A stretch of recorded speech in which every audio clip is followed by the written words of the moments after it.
Good evening, Bahamas. Coming up tonight. Government to borrow $500 million post-Dorian. A man dies and another left in hospital after a double shooting in Pinewood Gardens. A $3 million contract signed for upgrades at PMH. Plus, we take you inside Rev's Film Festival.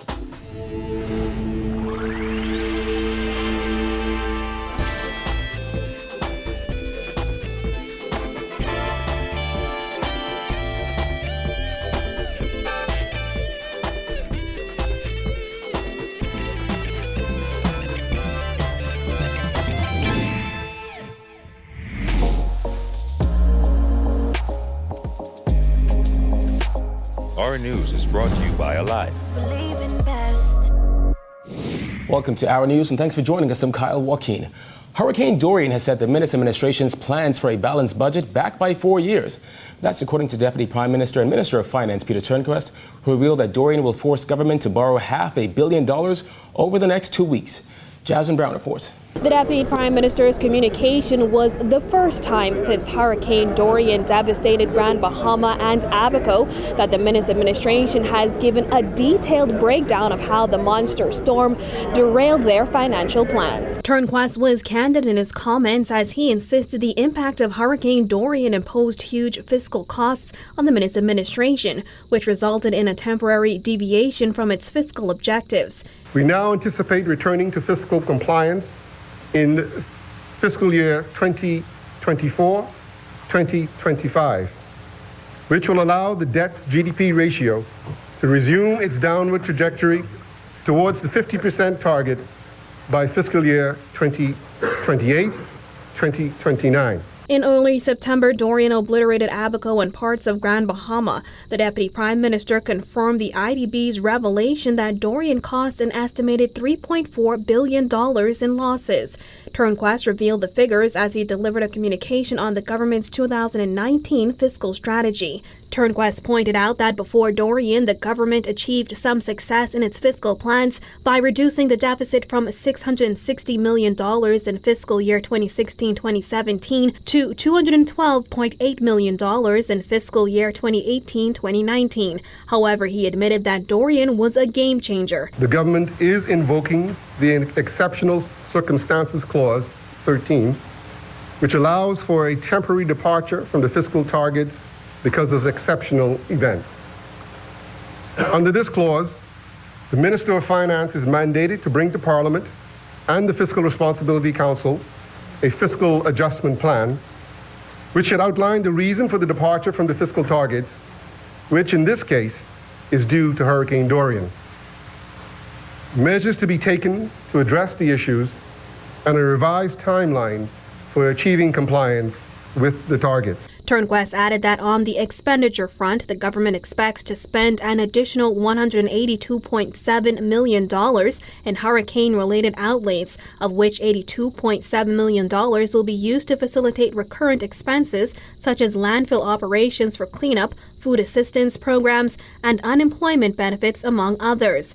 He added that capital expenditure is anticipated to increase by $100 million for hurricane initiatives. The finance minister said in order to finance the increased deficit, the government will table new resolutions to Parliament for approval to borrow $507.9 million. Despite the grim economic picture he painted, Turnquist was also optimistic. Despite the impact that Hurricane Dorian has had on our nation, both socially and economically, we will not be derailed. Reporting for Our News, I'm Jasmine Brown. The family of a man who was murdered in a double shooting in Pinewood Gardens last night is struggling to understand who would want to take his life. Jared Higgs reports. Now, according to police, it was around 11 when two men were walking on Ash Lane in the vicinity of Mount Tabor Church in Pinewood Gardens. That's when a man attacked them, shooting both men. Now, neighbors say that one of the men who was shot ran to a nearby home, the one that's just over my shoulder. They say he collapsed in the yard and was bleeding. Now, they also say that he was conscious and talking. He was later taken to hospital, where he died. Family members told Our News the man is 38-year-old Travis Knowles, also known as Muslim. Knowles' mother, 55-year-old Chantel Ebanks, says she thought it was a joke when she first got the news. Can't sleep, can't eat. It's just It's just heartbreaking. Police say Knowles, a carpenter by trade, was shot by somebody known to him. Ebanks says she got a phone call from her son's phone at around 11:20 p.m. She says it was unusual for her son to call her so late, and sure enough, there was somebody else on the other end. You Travis' mom? I said, yeah. He said, Travis just got shot multiple times. Residents of the home where Knowles collapsed say he struggled to breathe as he clung to life. His mother heard her son's voice for the last time on the other end of a phone call. He's like, no, hold on. And that was the last word I heard him say. Neighbors in the Pinewood community where Knowles frequented described him as a drifter. Family members say he had no children. Ebanks admits that her son didn't always do what she wanted, but that didn't affect her love for him. I know a lot of people would say, okay, she's going to talk about her son, saying that he was a good guy. But honestly, he was a good person. But it's just that what he did for a living, it wasn't what I wanted. Knowles' 27-year-old sister, Tamara Russell, says his death will leave a massive void. His 70s, unfortunately his 60s now. He was still trying to find himself, you know. According to Our News records, Knowles' killing is the 89th homicide for 2019. In 2018, there were 91 killings. Reporting for Our News, I'm Jared Higgs.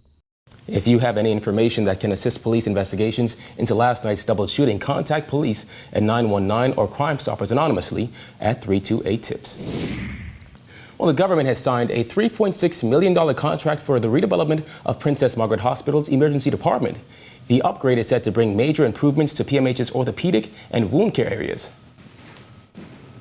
This project is the infrastructure or built environment part of a rethink or redesign of how we deliver urgent and emergency care. The first phase of the $3.6 million project will include the construction of a new ambulance bay and EMS area, construction of a new entry lobby, CCTV, access control, as well as required upgrades to building codes. Not just putting up some paint and some putty.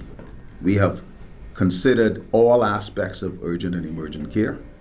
We realize that we need to provide more options for urgent care in the community, but to improve the experience of patients at Princess Margaret Hospital, which is our flagship facility. Health Minister Dr. Dwayne Sand said, as expected, during the period, there will be some service disruptions and patients will have to utilize local clinics like Elizabeth Estates and South Beach.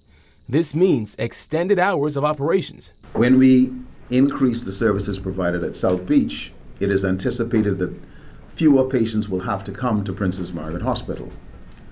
But to address the specific question that you asked about human resources, we've recognized that we have to train differently, deploy differently, and the idea is to improve the experience that payment patients get overall. The upgrades will also include civil works inclusive of site excavation and the construction of sidewalks, driveways, and primary storm and sewage infrastructure.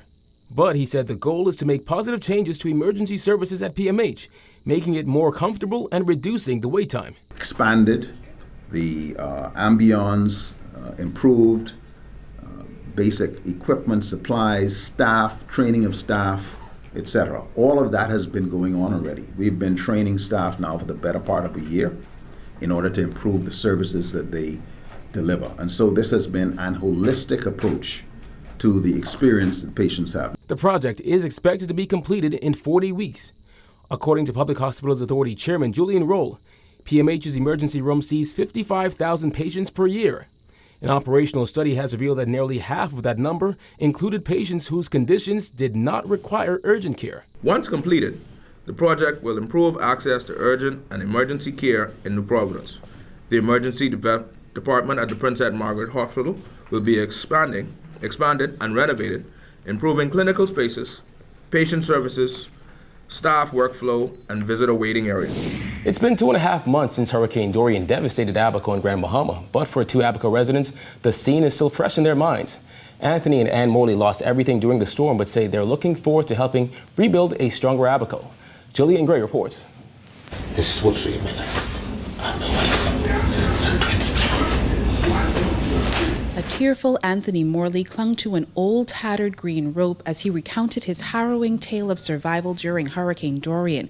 That rope, he said, was not only his lifeline, but that of his wife, Anne, and 20 other people. We made a zip line from inside the house, out the front door, and water was everywhere, up to the tackle shop. And we pulled them and swam with them to safety. Despite having a bad back, Morley, with the help of 2 young men, rescued about 20 people, including 2 elderly women and a 1-month-old baby. The tackle shop, which housed the group for 32 hours, was on higher ground, which Morley called their safe place, as he watched buildings crumble around them. The window where my wife was, in the rafters, some vessel perched, launched there, about maybe 2-3 feet from the window. Now, if that had come with an impact, she would have been dead. Morley said he is standing on faith and encourages all who went through the storm to continue to lean and trust in God. He has visited Abaco since evacuating nearly 2 months ago and said the scene still moves him to tears. Abaco is destroyed, and I really couldn't take it. I had to come back to Nassau. All right. I wish them well, I pray for them, and I just hope that they would have the same kind of resiliency to get a move on. Don't look back, look to the future.